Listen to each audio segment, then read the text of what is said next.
Continuando con la segunda parte de esta bolilla número 4, eh, nos toca trabajar ahora el reglamento administrativo.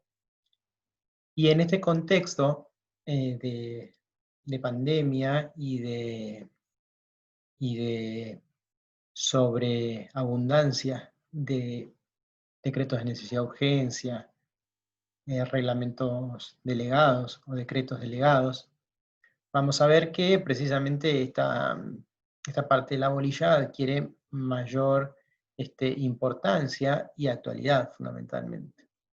El reglamento administrativo lo vamos a definir y lo vamos a analizar pudiendo diferenciarlo del acto administrativo.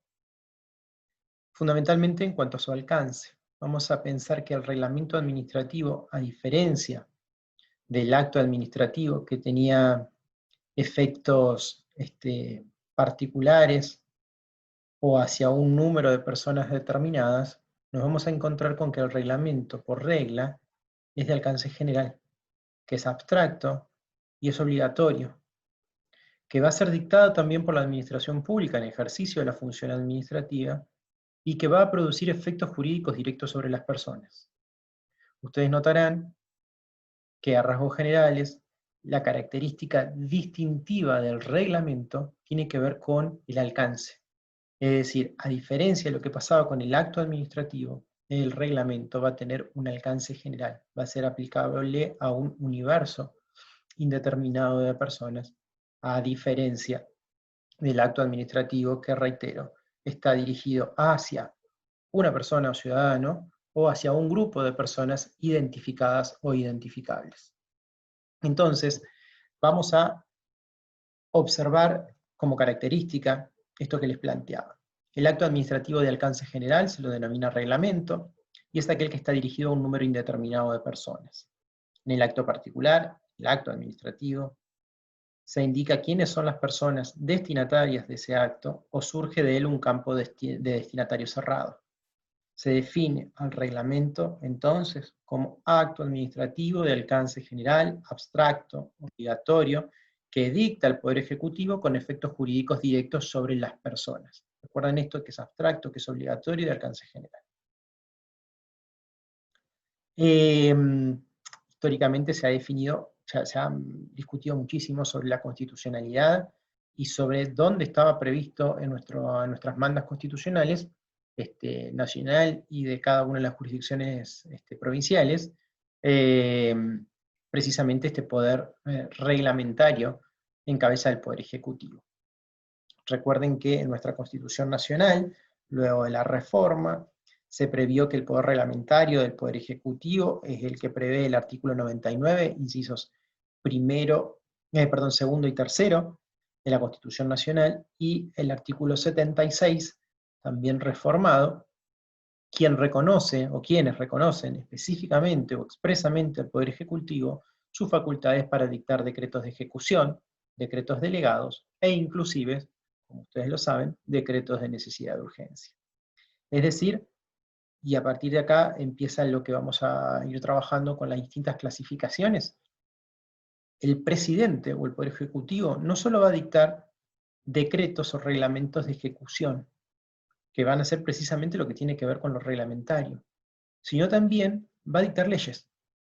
Pero esas leyes no va a poder dictarlas salvo cuestiones de excepción y que deben estar establecidas de acuerdo al tipo de reglamento que dicte, cuando se dan las características como para que ese reglamento tenga validez, sea constitucional o no. Y acá es donde surge precisamente todo nuestro debate jurisprudencial en función de los distintos tipos de reglamento que se han dictado a lo largo de nuestra historia.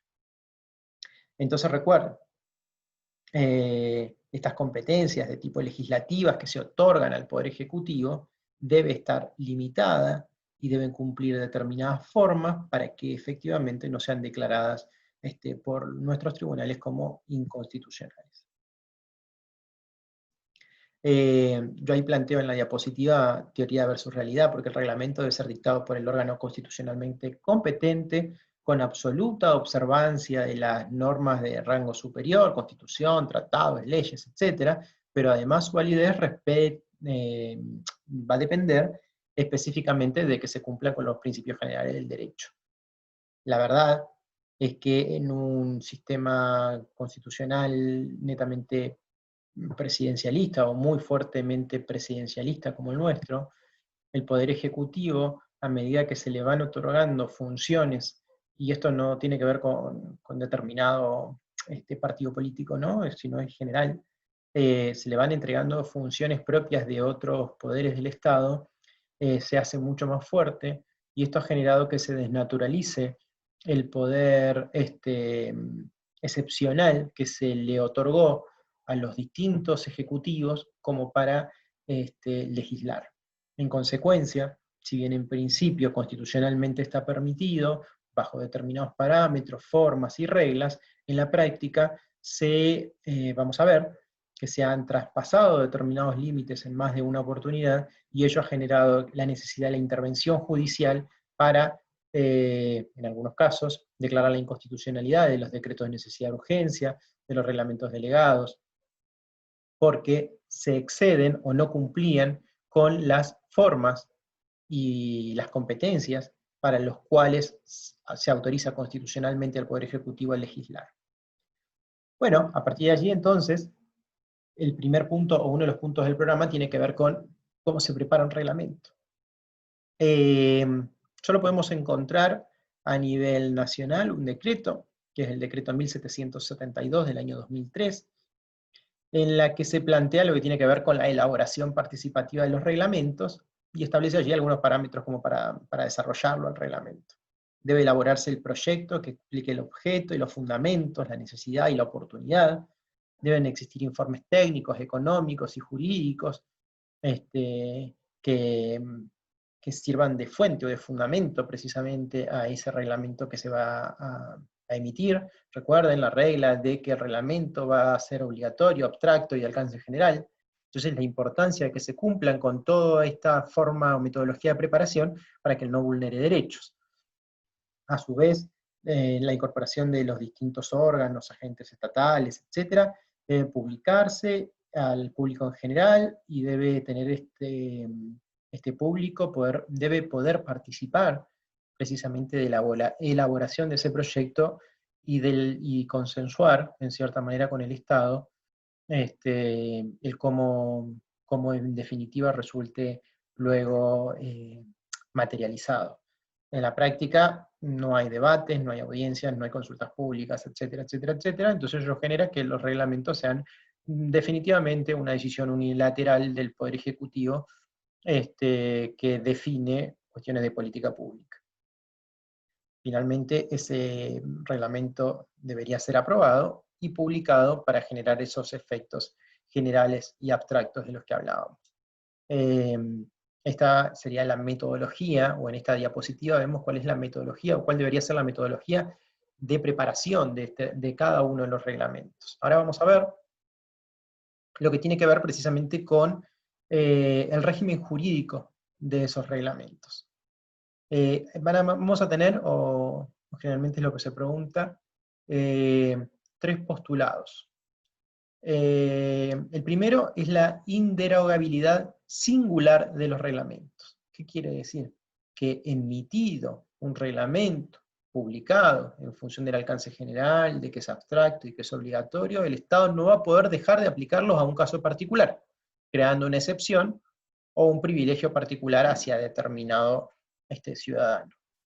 Esto es lo que se denomina como el postulado de la inderogabilidad singular del reglamento. Primer elemento a tener en cuenta, o primer postulado a tener en cuenta.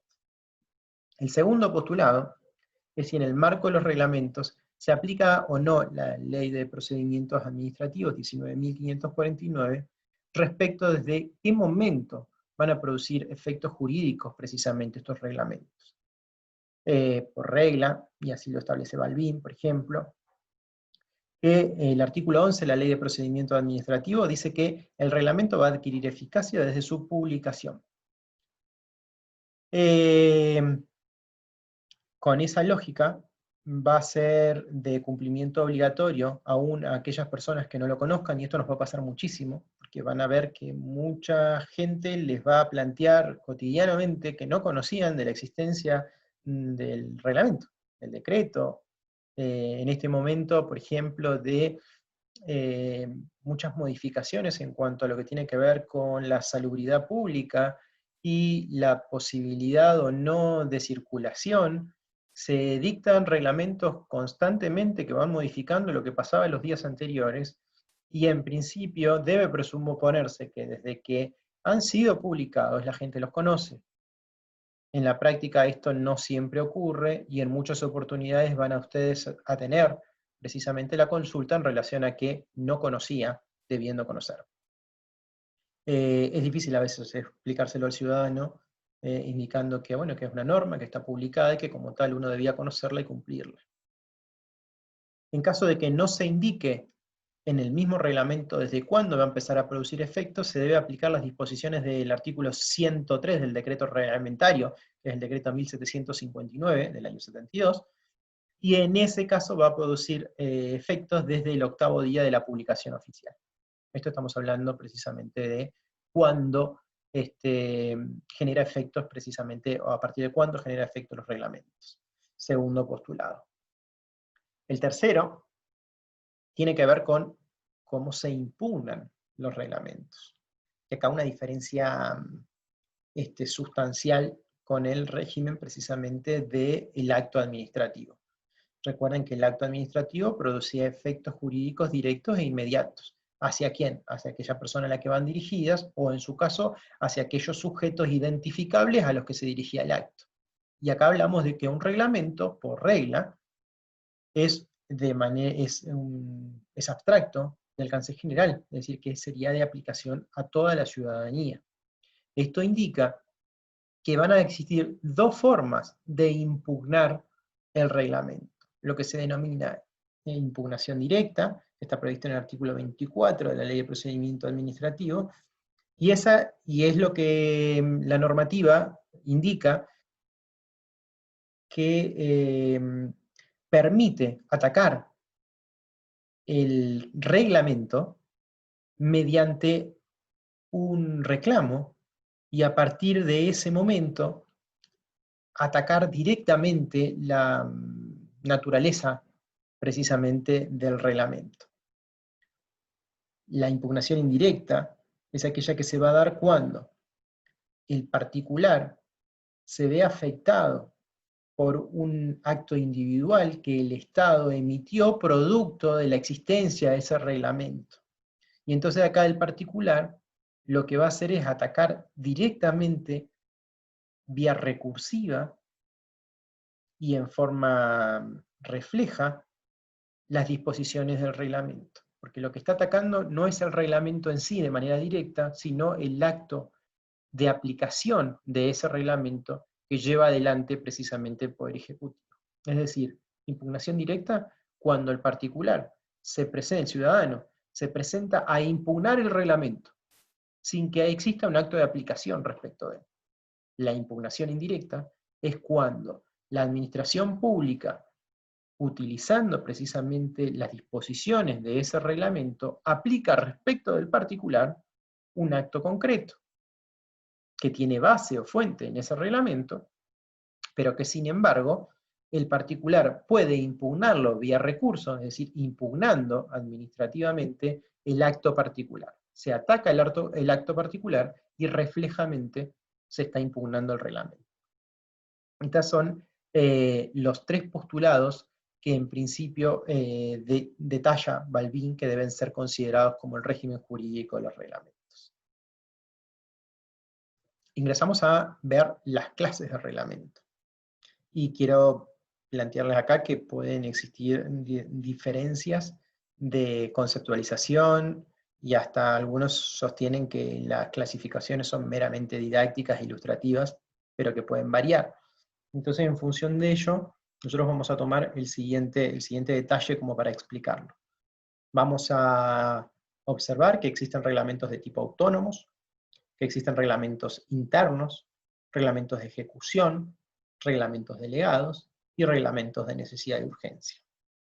En la continuidad de las diapositivas vamos a tratar de ir analizando cada uno de ellos. Reglamentos autónomos. Bien, acá, primer diferenciación, o por lo menos conceptualización para hacer. Es una norma de alcance general que dicta el Poder Ejecutivo sobre materias que son de su exclusiva competencia, ordenación y regulación. Se habla de lo que se dan en llamar las zonas de reserva de la administración pública. Es decir, esas materias no pueden ser reguladas por ley. Necesaria y naturalmente se van a emitir reglamentos o decretos que se conocen como decretos autónomos o reglamentos autónomos. Están previstos en el artículo 99, inciso 1, y en el artículo 100 de la Constitución Nacional. Y se prevé que estos reglamentos autónomos no son facultades propiamente legislativas del Poder Ejecutivo, sino que lo que hacen es reglamentar. No está creando nueva norma, sino que por el contrario lo que está haciendo es reglamentar lo que está dentro de la zona de reserva específica de la administración pública. Existen autores como Balbín y otros varios que rechazan la existencia de este tipo de reglamentos por considerar que el Poder Ejecutivo no puede tener una zona de reserva en materia normativa. No puede el Ejecutivo dictar decretos autónomos independientes, es decir, el ejercicio de la actividad de regulación del presidente está limitado necesariamente por el núcleo que es definido por el Poder Legislativo en todos los ámbitos materiales. Así lo define y lo critica Balbín. Esto ha generado, por ejemplo, que en el marco de los reglamentos autónomos se creen entes autárquicos, pero si uno tuviese que definir técnicamente cuáles serían los tipos de reglamentos autónomos por característica, deberían ser las instrucciones o circulares que emiten los distintos organismos públicos que identifican cómo llevar adelante el funcionamiento de determinado órgano u organismo. Estos son los reglamentos autónomos. Cuestionada su existencia, según algunos autores, porque no debería existir una zona de reserva a favor de la administración. Los internos dice que son decretos meramente formales, que no incluyen proposiciones jurídicas, y regulan la misma organización del Poder Ejecutivo. En conclusión, el ámbito del decreto interno comprende las potestades regulatorias del Poder Ejecutivo sobre cuestiones de organización que son propias, que no tienen efecto sobre terceros, siempre que, además, la materia de que se trate no se encuentre reservada al legislativo por mandato constitucional o haya sido objeto de regulación por el Congreso. Acá hablamos de lo que son netamente reglamentos internos, que son los que permitirían identificar a la administración pública en su funcionamiento. Los reglamentos de ejecución, como otra de las características, son aquellos actos que dicta el Poder Ejecutivo con el propósito de fijar detalles o pormenores de las leyes sancionadas por el Congreso. Conforme al artículo 99, el Poder Ejecutivo emite reglamentos y dentro de esos reglamentos lo que se debe analizar es que permitan esa reglamentación ejecutar la ley. Acá nos encontramos con miles de problemas con los reglamentos de ejecución, lo que nosotros en muchas oportunidades conocemos como el decreto que está reglamentando la ley, y tiene que ver con el límite o el valladar que está poniendo, en este caso nuestra Constitución, en el juego de los artículos 14 y 28, cuando habla de la proporcionalidad y la razonabilidad que debe tener ese decreto de ejecución.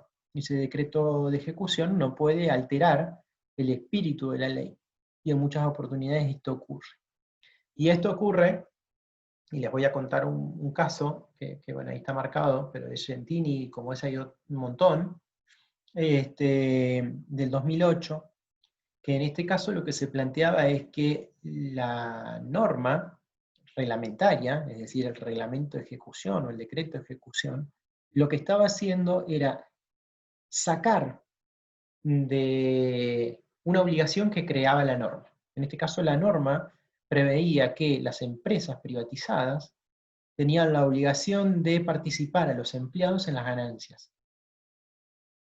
Resulta ser que el decreto reglamentario, en el caso concreto, lo que termina diciendo es que en realidad no hay que participar a los empleados en las ganancias, Y esto en definitiva fue lo que terminó generando ese precedente de Gentili, de la Corte Suprema, y un montón de otros casos en los que se obligó o se condenó, por ejemplo, a Telefónica de Argentina a participar a sus empleados en las ganancias desde la privatización de la empresa. La verdad es que en muchos casos ha ocurrido que la reglamentación de la ley que realiza el Poder Ejecutivo desnaturaliza precisamente el fin con el que fue creada, generando una inconstitucionalidad que muchas veces pura y exclusivamente puede ser solucionada o reparada vía jurisdiccional.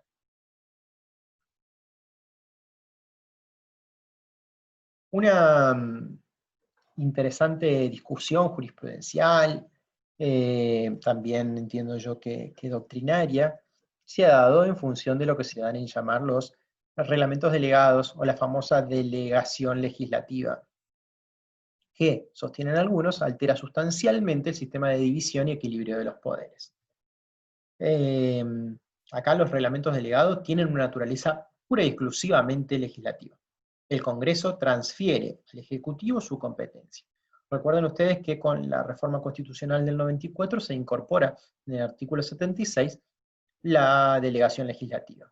Muy discutido, fundamentalmente recordamos acá el uso que se dio en el gobierno en el gobierno de aquella época, en el que, por ejemplo, se le otorgan al ministro Cavallo en ese momento superpoderes, lo que se deben llamar superpoderes, que le permitía modificar lo que tiene que ver con materia tributaria. En realidad existió una delegación muy amplia y a partir de allí se empezó a discutir la constitucionalidad de un montón de medidas dictadas a través de reglamentos delegados. Cuando el reglamento tiene contenido legislativo, estamos ante un reglamento delegado. Cuando es complementario, se trata de un decreto de ejecución, que fue lo que vimos en la diapositiva anterior. Entonces, estos reglamentos delegados que prevé el artículo 76 de la Constitución Nacional son, reitero, de naturaleza legislativa. Son dictados por el Poder Ejecutivo en virtud de una transferencia de competencias que hace el legislador. El decreto delegado no se detiene en el campo de las periferias o del complemento, como sí lo hace el de ejecución, y aquí su diferencia. Sin embargo, es difícil distinguir entre ambos tipos de decretos, toda vez que resulta sumamente complejo fijar el límite entre la parte sustancial y el complemento de las materias a regular. Por ello es que suele existir un interesante andamiaje jurisdiccional con fallos en la materia. Ante la reforma del 94, recordemos, por ejemplo, el antecedente del Fino, que se declaraban constitucionales los decretos delegados, indicando que el Poder Ejecutivo ejercía poder reglamentario. Acá la doctrina ya criticaba que en realidad estaban legislando, que no era reglamentario. En el 93, fallo Cochia, se atempera el criterio, poniendo frenos al poder de legislar del Ejecutivo, porque decía que no podía sustituir al legislador. Con la reforma del 94 se incorpora el artículo 76 del que hablábamos y que específicamente dice se prohíbe la delegación legislativa. O sea, la regla pareciera ser esa, salvo en materias de administración y emergencia, y acá tenemos un gran problema, porque nosotros vivimos en emergencia, pero también se establece que, por más que sea en emergencia, debe estar el plazo por el cual se le permita la delegación legislativa, debe ser limitado o fijado dentro de las bases de la delegación que el Congreso establezca. Es decir, debe existir una norma emitida por el Congreso en el que autorice la delegación al Poder Ejecutivo, que debe ser en materias de administración y de emergencia pública, y que no puede ser in eternum, lo que en la práctica también ha generado grandes problemas. Entonces la regla es la prohibición de la delegación legislativa, porque no es la función propia del Poder Ejecutivo, y desnaturaliza la función del Congreso. La excepción, que en materia de administración y de emergencia pública, el legislador puede autorizar al Poder Ejecutivo a dictar normas, fijando cuáles son las bases y poniendo un límite temporal a esa delegación. Se parte de la prohibición, reitero, de la delegación legislativa como principio general, y excepcionalmente se las permite o se la autoriza. Debe estar siempre refrendada a una materia determinada y acotada. La materia habilitada en la delegación debe estar relacionada con la administración pública o con la situación de emergencia. La ley delegante debe establecer necesariamente el plazo para el ejercicio del poder, del poder a cargo del Poder Ejecutivo en cuanto a la facultad de legislar. El Congreso debe establecer las bases, es decir, la política legislativa a la que se debe atener el Poder Ejecutivo en su actividad normativa. El reglamento delegado, dictado por el presidente, tiene que ser refrendado obligatoriamente por el jefe de gabinete. El reglamento delegado, dictado por el Poder Ejecutivo, está sujeto al posterior control de la Comisión Bicameral Permanente. Luego de la reforma del 94, en el fallo Provincia de San Luis, que ustedes lo han visto hasta el hartazgo probablemente en distintas materias de la universidad, se discutía la delegación realizada por el Poder Ejecutivo mediante una ley, que era la ley 25.561 de emergencia económica, y que autorizaba precisamente a ese Poder Ejecutivo a tomar medidas tendientes a preservar el capital perteneciente a los ahorristas que se hubieran depositado en las entidades financieras. El Poder Ejecutivo dicta un decreto, el 214, que establecía que la forma en la que se iban a devolver esos depósitos. Entonces establecía yo un coeficiente que dice, bueno, se van a devolver por cada dólar $1.40 más SAR. La Corte resuelve en este fallo de San Luis que el decreto no respetaba las bases ordenadas por el legislador en la delegación y lo declara inválido. Luego, la Corte en el fallo Bustos vuelve sobre sus pasos, ya sin hablar de los decretos delegados, pero declara la constitucionalidad de la pacificación de los depósitos. Recuerdan este caso, si no lo recuerdan, que tenía que ver con la famosa frase, el que depositó dólares recibirá dólares, y en función de que no empezaron a recibir dólares, se empezó a discutir cómo o qué moneda iban a recibir y en qué equivalencia o en qué proporción. En 2018 se trató en un fallo que es Colegio de Abogados de la Capital con Estado Nacional, la constitucionalidad de un decreto. Allí se estableció que el decreto citado tiene carácter legislativo, dictado fuera de las bases de la delegación realizada por el Congreso, y por ello se declara su inconstitucionalidad. Acá lo que se discutió es que era tan amplia e imprecisa la delegación que terminaba siendo una cantidad, digamos, era ilimitada la posibilidad que tenía en este caso el Estado Nacional de legislar. En materia tributaria también, respecto de decretos delegados, hubo pero un montón de antecedentes jurisdiccionales. La Corte negó la delegación legislativa en materia tributaria como regla, salvo excepciones. Y la verdad es que en algunos casos se permitió. A su vez, aceptó la convalidación de normas tributarias dictadas por el Poder Ejecutivo por ley posterior del Congreso y solo con efectos hacia futuro. Pero la regla, reitero, es la prohibición de la delegación legislativa en materia tributaria.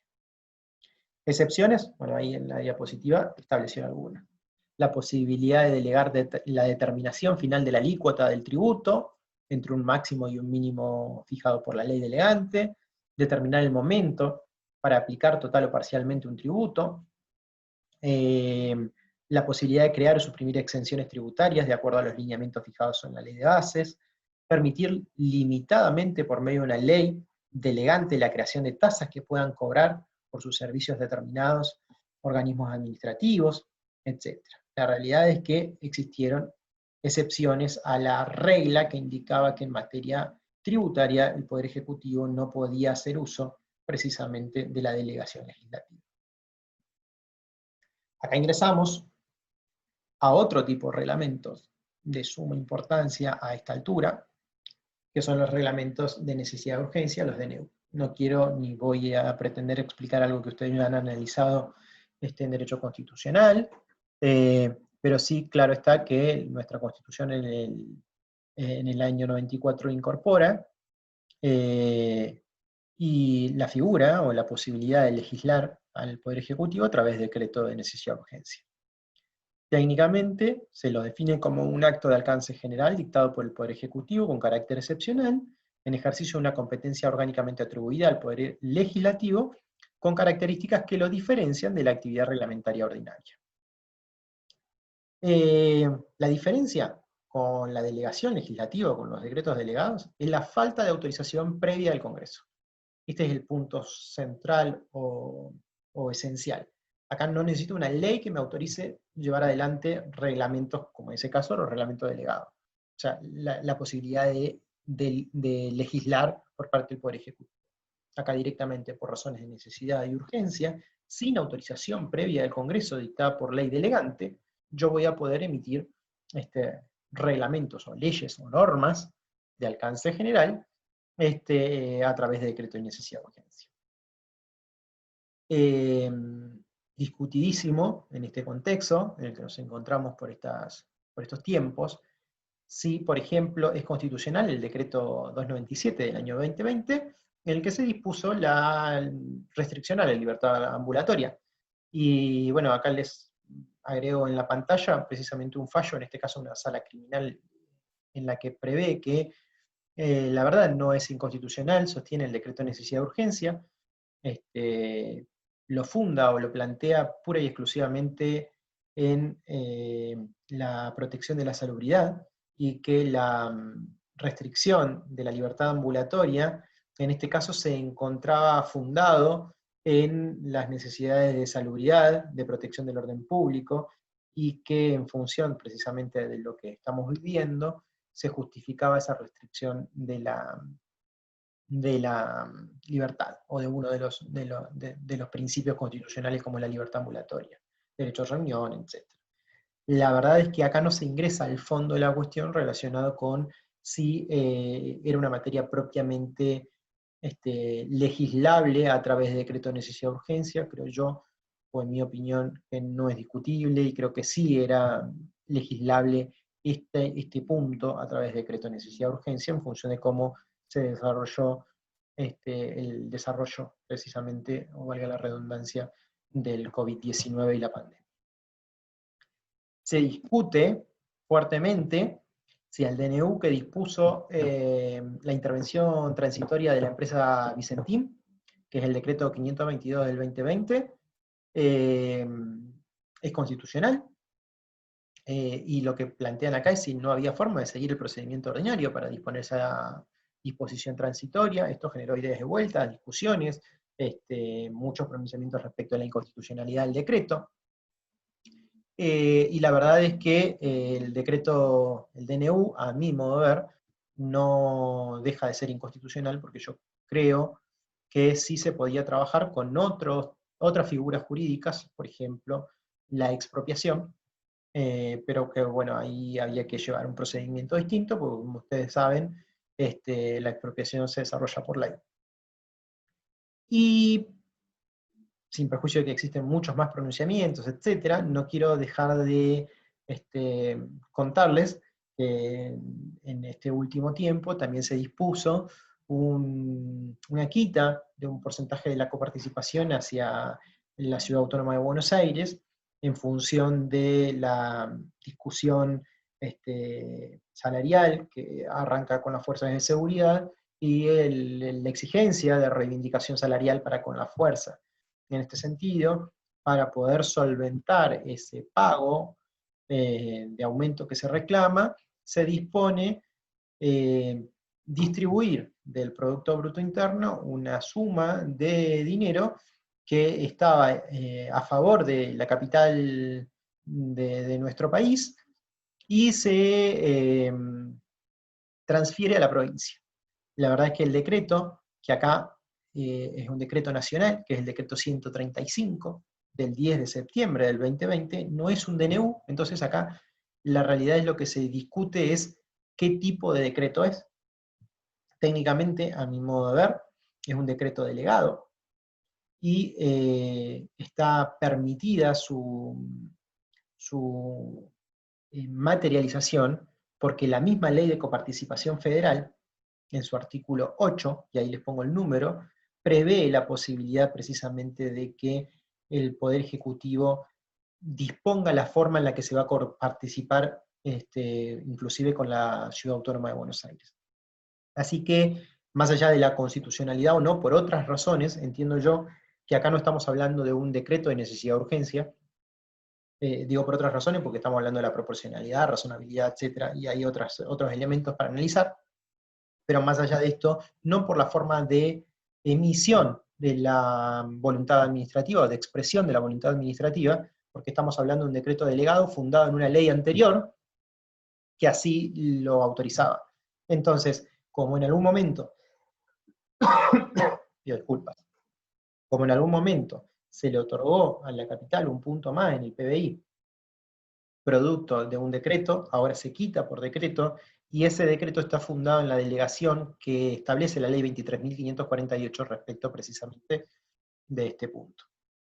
A discutir, y por lo que se sabe, va a llegar esto a la Corte, o por lo que se comenta, va a llegar esto a la Corte, y veremos cuál es el posicionamiento político de la actual Corte en la materia.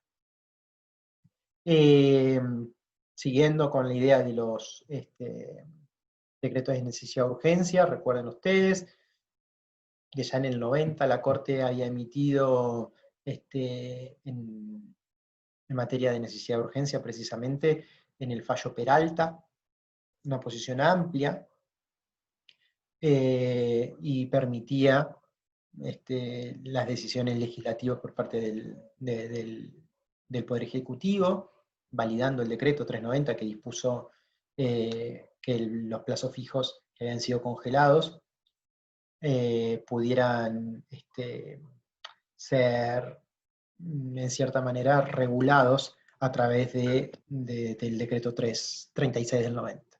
La realidad es que esto tuvo una evolución gigante, jurisprudencial, y que tuvo pasos a favor de la constitucionalidad y otros en los que se dispuso precisamente la inconstitucionalidad de los decretos en esta materia. El artículo 93, inciso 3 precisamente de la Constitución, dice que el Poder Ejecutivo no podrá en ningún caso, bajo pena de nulidad absoluta e insaneable, emitir disposiciones de carácter legislativo. Solamente cuando circunstancias excepcionales hicieran imposible seguir los trámites ordinarios, y por esto la regulación de lo que hablábamos hace un ratito, se va a permitir precisamente que se dicten decretos por razones de necesidad de urgencia, los que van a ser decididos en acuerdo general de ministros, que deberán refrendarlos conjuntamente con el jefe de gabinete. Y a su vez establece que dentro del plazo de 10 días, ese decreto de necesidad de urgencia deberá ser sometido a la consideración de la Comisión Bicameral Permanente para que lo evalúe, y en un plazo también de 10 días se exprese respecto de la viabilidad o no precisamente de este decreto. Acá también hay mucha discusión respecto a la Comisión Bicameral Permanente, su composición, su funcionamiento, etcétera, etcétera. En el 95, en el precedente Videoclub, se discutió la habilitación de la emergencia del cine, no sé si lo recuerdan, pero era para admitir la exención de un impuesto. La Corte sostuvo el absoluto alcance del principio de legalidad tributaria, pero además elabora la doctrina acerca del carácter excepcional de los decretos de necesidad de urgencia y de la atribución de la Corte para evaluar la existencia, contenido e intensidad de la emergencia. Dejó claro que la Corte puede controlar judicialmente los DNU. En Verocci, también la Corte vuelve a pronunciarse autorizando un control intenso y amplio de los decretos de necesidad de urgencia. En el precedente IDA de la Corte Suprema en el año 2000, la Corte sostiene que la modificación de los márgenes de remuneración en forma temporaria, motivada por los efectos de la grave crisis internacional de orden financiero, no implicaba una violación del artículo 17 de la Constitución. Señaló que no se lesionaba la garantía precisamente del artículo 17, por razones de interés públicos, que los montos de las remuneraciones de los agentes estatales eran disminuidos para futuro, sin ocasionar una alteración sustancial del contrato de empleo público, por lo tanto lo declara constitucional. No, particularmente no estoy de acuerdo, pero bueno, es lo que ocurrió en el decreto, en el precedente IDE. Y por último, en este análisis jurisprudencial, Consumidores Argentinos, en el año 2010, la Corte ratifica la postura de que el Poder Judicial puede evaluar los presupuestos fácticos que justifican precisamente el dictado de la necesidad de urgencia, sostiene que es inconstitucional el decreto porque no traduce una decisión destinada a paliar la situación excepcional, sino que reviste el carácter de norma permanente, y esto es lo que hablábamos antes, que era un requisito sine qua non que tuviese una limitación temporal y que así lo establezca, y por ello se declara la inconstitucionalidad del decreto. La verdad que los idas y vueltas en este punto no terminan, y con la evolución y la continuidad de la emisión de decretos de necesidad de urgencia, no sabemos, o por lo menos no tenemos plena seguridad respecto de cómo podrá resolver la Corte en futuros pronunciamientos, muchos de ellos relacionados con este momento de verdadera crisis institucional, política, social y económica que nos toca atravesar, producto de la emergencia crónica que tenemos como país, pero también producto de una emergencia derivada de la cuestión sanitaria, producto de COVID-19. Espero haber sido claro. Les cuento que voy a dejar durante toda esta semana habilitado un foro de consulta permanente, al cual ustedes van a poder subir preguntas durante toda la semana del 14 de septiembre, y lo que allí vayan preguntando, voy dentro de mis posibilidades, por supuesto, a tratar de ir evacuando por el mismo foro de manera pública, para que también aquellos compañeros que puedan tener una duda similar, les pueda servir la devolución que hacemos. Así que, bueno, muchas gracias por su atención, pido disculpas por la amplitud, traté de resumir todo, por eso las diapositivas, como para no extenderme tanto en el tiempo, producto de que yo en mi función de alumno, porque también estoy haciendo posgrados, por esta forma de modalidad virtual, la verdad es que es difícil poderse quedar tanto tiempo frente a una computadora escuchando a alguien hablar. En este caso, más si yo soy yo mismo, que no termino aguantándome a hablar tanto tiempo. Así que nada, muchas gracias. Quedo a disposición de ustedes a través del foro previsto para el módulo. También en las distintas diapositivas les he dejado mi correo electrónico e inclusive mi número de celular. Así que nada, quedo a disposición como para poder ir trabajando de manera conjunta lo que resta de la cursada. Muchísimas gracias y será hasta el próximo encuentro.